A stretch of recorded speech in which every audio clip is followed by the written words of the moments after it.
Welcome to પ્રાપ્તિસ kitchen. આજે હું તમારી સાથે લસણની ચટણીની એકદમ અનોખી રેસિપી શેર કરાવું છું। આ એકદમ અનોખી રીતે બનાવવામાં આવે છે। તો તેના માટે સૌથી પહેલાં આપણે એક મિક્સર જાર લઈ લઈશું અને તેમાં 8 થી 9 જેટલી લસણની કળીઓ છે તે લઈ લેવાની છે અને અડધા ઇંચથી પણ ઓછા આદુના ટુકડાને એડ કરવાનો છે। આદુ અહીં આપણે ફક્ત ફ્લેવર માટે જ એડ કરીશું, તો એકદમ નાનો ટુકડો એડ કરી દઈએ સાથે। હવે મિક્સરનું ઢાંકણ ઢાંકી અને આ બંને વસ્તુની એક ફાઇન પેસ્ટ બનાવી લઈએ।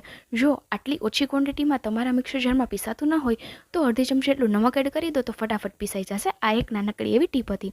તો અહીં બંને વસ્તુને એકદમ સારી રીતે આપણે પીસી લીધી। હવે આપણે આ ચટણી બનાવવા માટે વઘાર કરવાનો છે। હા, આપણે આ ચટણીને વઘારીને બનાવીશું। તો તેના માટે એક પેનમાં આપણે 1 થી 2 ચમચી જેટલું તેલ એડ કરી દઈશું અને આ તેલને આપણે ગરમ થવા દઈશું। તેલ ગરમ થઈ જાય ત્યારબાદ આપણે જે પેસ્ટ રેડી કરેલી છે મિક્સર જારમાં પીસીને તે અહીં એડ કરી દઈશું। તો આ 1 ચમચી જેટલી પેસ્ટ છે તેને આપણે તેલમાં એડ કરી દીધી। હવે ગેસની લો ફ્લેમ પર આપણે આ લસણને એકદમ સારી રીતે સોતે કરી લેવાનું છે, જેથી કરી તેનો કાચો ટેસ્ટ ના આવે અને લસણનો એકદમ સારી રીતે પરફેક્ટ ટેસ્ટ છે તે ચટણીમાં બેસી જાય। એટલા માટે આ પ્રોસેસ કરવી જરૂરી છે। તો અત્યારે ગેસની ફ્લેમ લો છે, ફટાફટ આપણે આ લસણને છે તે સોતે કરી લઈએ।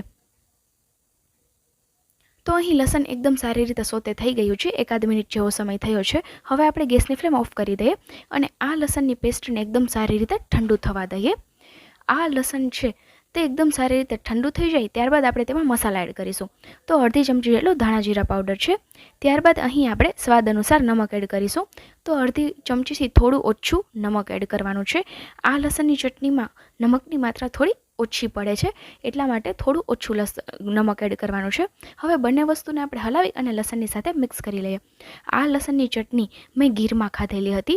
હું ત્યાં એક રિસોર્ટમાં ગઈ હતી અને ત્યાં સવારમાં ચા નાસ્તાની સાથે લસણની ચટણી, તો મને થયું કે આ વળી કેવું કોમ્બિનેશન। એટલે મેં ત્યાંના સ્ટાફને પૂછ્યું તો ત્યાંના સ્ટાફે એવું જણાવેલું કે અમારા ગીરમાં આ લસણની ચટણી વધુ પ્રમાણમાં ખાવામાં આવે છે અને તેને સવારના નાસ્તામાં અને રાતના જમવાનામાં વધુ પ્રમાણમાં ખાવામાં આવે છે।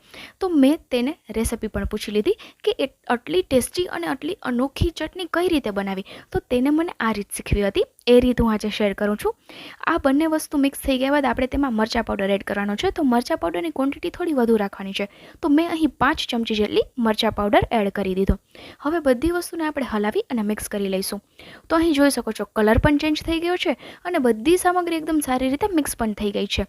જોઈ શકો છો આ રીતની ત્યાં ઓઇલી અને એકદમ અનોખી આ લસણની ચટણી બનાવવામાં આવે છે, જેને તમે ગરમા ગરમ રોટલા, થેપલા, ભાખરી, પરાઠા ગમે તેની સાથે એન્જોય કરી શકો છો અને એટલી અલગ ટેસ્ટમાં બને છે કે તમે જે રીતે પણ લસણની ચટણી બનાવતા હો તે બધી રીત ભૂલી જશો એકવાર જો તમે આ રીત ટ્રાય કરશો તો આ હતી ગીરની ફેમસ રેસિપી જે છે લસણની ચટણી।